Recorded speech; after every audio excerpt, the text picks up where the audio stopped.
Hello बच्चों, तो हम पढ़ेंगे कक्षा 10 का गणित का प्रश्नावली 1D। बच्चों, हमारा पहला प्रश्न है कि धन पूर्णांक 6a + 5 से ठीक पहले आने वाला धन पूर्णांक होगा। तो बच्चों, जो हमसे किसी भी संख्या के पहले का धन पूर्णांक या मान पूछेंगे तो बच्चों उस संख्या में से घटा देंगे, और जब बच्चों किसी संख्या के आगे का ठीक बाद की संख्या पूछेंगे तो उसमें एक जोड़ देंगे।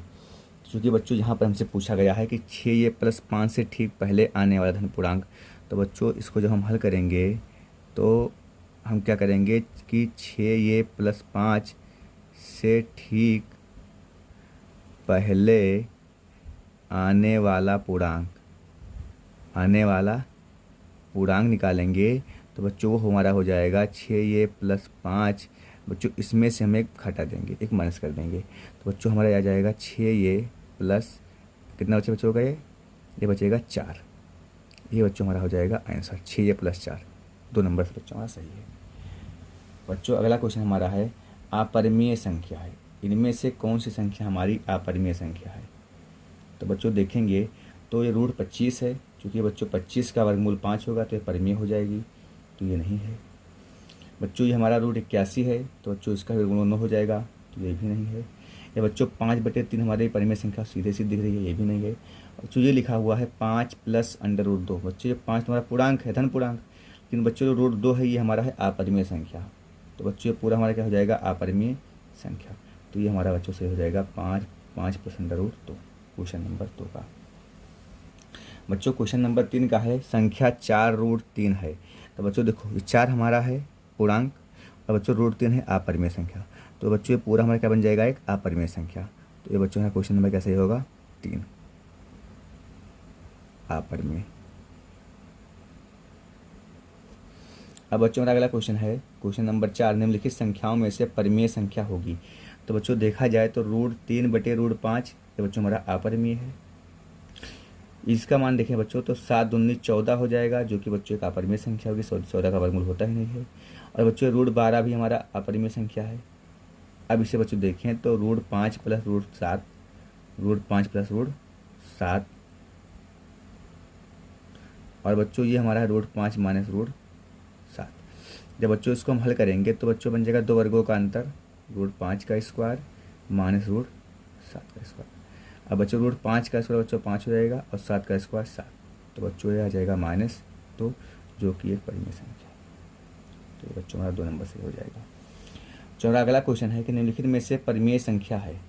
तो अगर देखा जाए बच्चों तो ये हमारी हो जाएगी अपरिमेय, क्योंकि बच्चों दशमलव के बाद में अगर जो डाट लग गया है तो हो जाएगा अपरिमेय।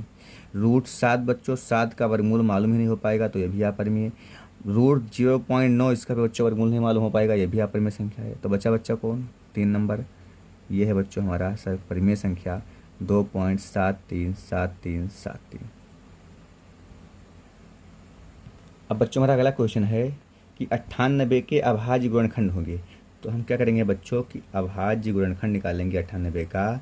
तो ये बच्चों 2 से कटेगा, 2 चौके 8, 2 9 18, 7 7 49, 7 1 7।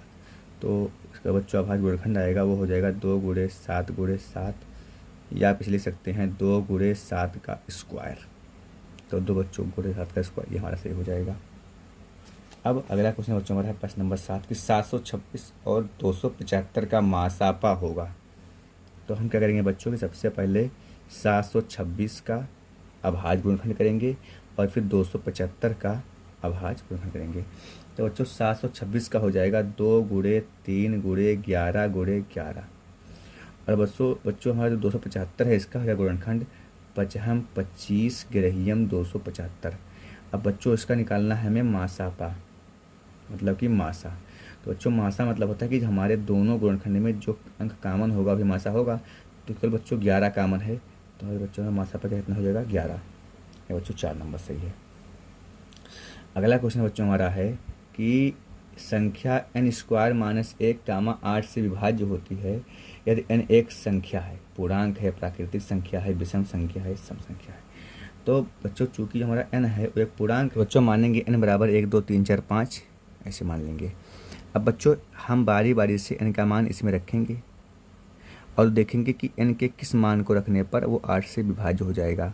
लिखेंगे n बराबर 1 रखने पर, तो बच्चों ये हो जाएगा 1 का स्क्वायर माइनस 1, तो ये बच्चों कितना आ जाएगा 0।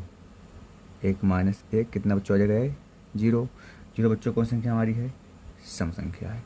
और विभाज्य हो गया, जो बच्चों हमारा 8 0 है वो 8 से कट जाएगा, 8 शून्य शून्य। अब बच्चों रखेंगे n बराबर 2, तो बच्चों हमारा हो जाएगा 2 का स्क्वायर माइनस 1, तो 4 माइनस 1 कितना बच्चों हो जाएगा 3, लेकिन विभाज्य नहीं हो पाएगा। तो बच्चों ये तो विभाज्य हो गया और ये विभाज्य नहीं है। अब बच्चों रखेंगे n बराबर 3 पर, तो बच्चों हो जाएगा 3 का स्क्वायर माइनस 1, 3 3 9 माइनस 1 कितना बच्चों आ गया 8, ये विभाज्य बच्चों हो गया। अब बच्चों में रखेंगे n बराबर 4 पर, तो ये हो जाएगा बच्चों 4 का स्क्वायर माइनस 1, तो 16 माइनस 1 कितना बच्चों आ गया 15, तो विभाज्य नहीं है। तो अब देखेंगे जो बच्चों, तो जो हम रखते हैं n का मान विषम, एक क्या बच्चों विषम, तो विभाज्य है। जब बच्चों रखेंगे सम तो विभाज्य नहीं है, फिर बच्चों रखेंगे विषम तो विभाज्य हो जाएगा, जब रखेंगे बच्चों सम तो विभाज्य नहीं है। तो अतः हम कह सकते हैं जो हमारी n होगी वो होगी क्या, एक विषम संख्या। क्या होगी बच्चों, एक विषम संख्या। तो हमारा क्वेश्चन नंबर 3 सही हो जाएगा।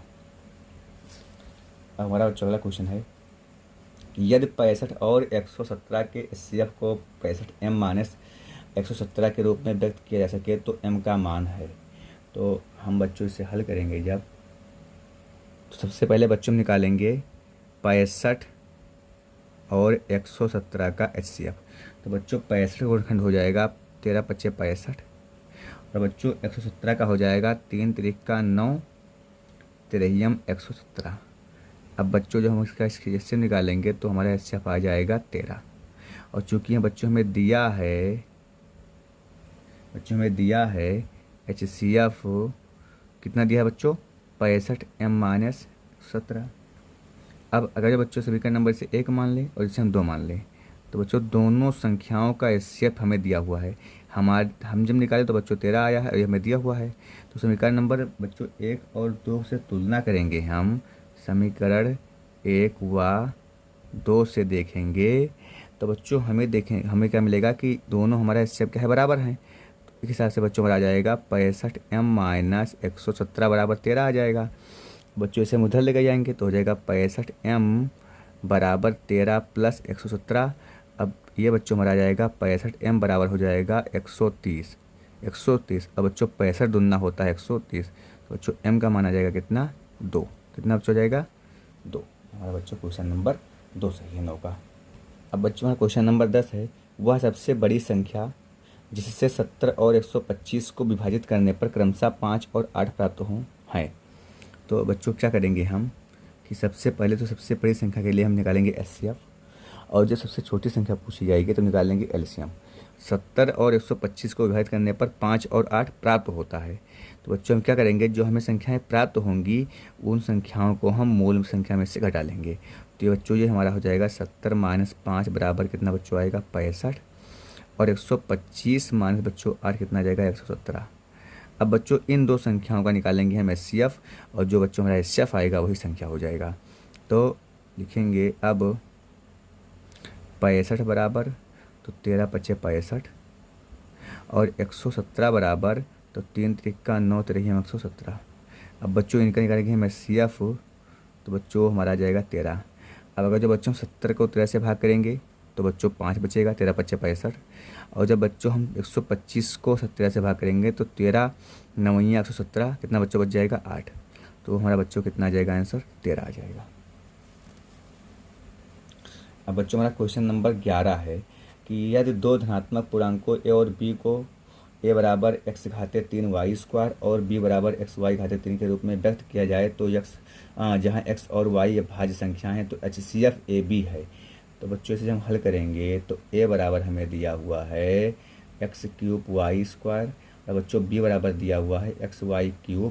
अब बच्चों निकालेंगे इसका हम HCF a, b निकालेंगे तो देखेंगे बच्चों कि जिस संख्या की घात सबसे छोटी होगी उसी को हम इससे मिलेंगे। तो बच्चों यहाँ पर x घाते 3 है, यहाँ पर x घाते 1 है, तो बच्चों एस से मिलेंगे केवल x 1 लेंगे। और बच्चों यहाँ y घाते 2 है, यहाँ y घाते 3 है, तो बच्चों एस से मिलेंगे y घाते 2।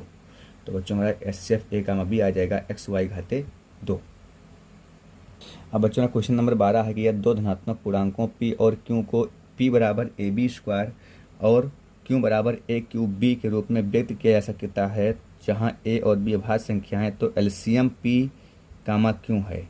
तो बच्चों इसे जब हम हल करेंगे तो p बराबर लिखेंगे बच्चों AB² और q बराबर लिखेंगे बच्चों AQP। अब बच्चों में से निकालना क्या है, इनमें से एलसीएम p कामा q। तो बच्चों एलसीएम के लिए क्या होता है कि एलसीएम में बच्चों दोनों में जो सबसे बड़ी घात होती है उससे बच्चों को एलसीएम में लेते हैं। एलसीएम में छोटी घात लेंगे और एलसीएम में बड़ी घात लेंगे, तो बच्चों ये हो जाएगा a घाते 3 बड़ी घात है, तो यहाँ पर बच्चों है b घाते 2, तो हो जाएगा बच्चों a घाते 3 b घाते 2। क्वेश्चन नंबर 3 सही।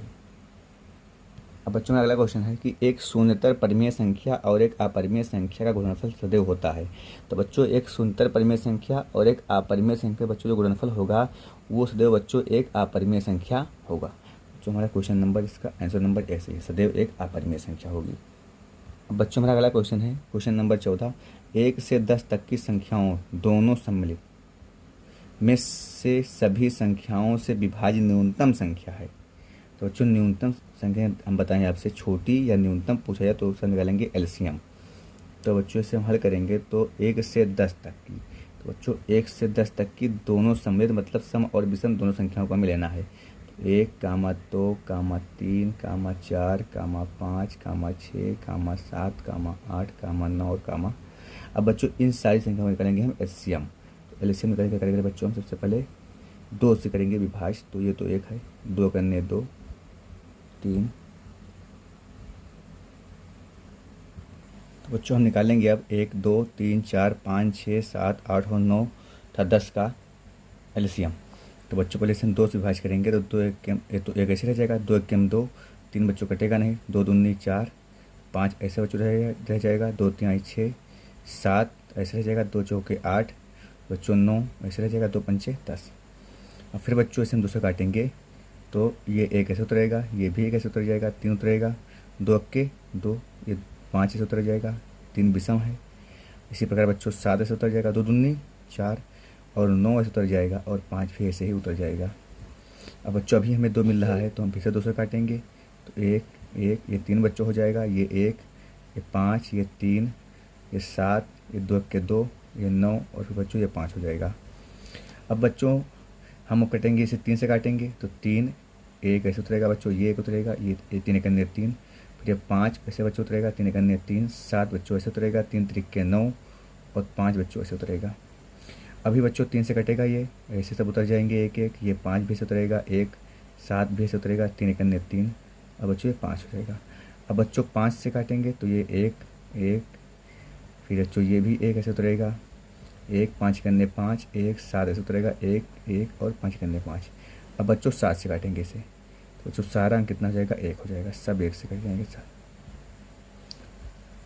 अब बच्चों लिखेंगे अब 2 गुणे 2 गुणे 2 गुणे 3 गुणे 3 गुणे 5 गुणे 7। बच्चों इसका हम गुणनफल करेंगे तो आ जाएगा 2520। जो संख्या हमारी हो जाएगी 2520। अब बच्चों का अगला क्वेश्चन है कि सबसे छोटी संयुक्त संख्या सबसे छोटी अभाज्य संख्या के HCF का अनुपात उसके एलसीएम से है। तो बच्चों जो हमारा सबसे छोटी संयुक्त संख्या है और सबसे छोटी अभाज्य संख्या है उसका HCF का अनुपात होगा वो एलसीएम से होगा बच्चों 1:2। 1:2 ये बच्चों इसका हो जाएगा आंसर। तो बच्चों आज की वीडियो में बस इतना ही। अगर वीडियो आपको अच्छी लगी हो तो इसे लाइक करें, चैनल को सब्सक्राइब करें और बेल आइकन को प्रेस करें। धन्यवाद।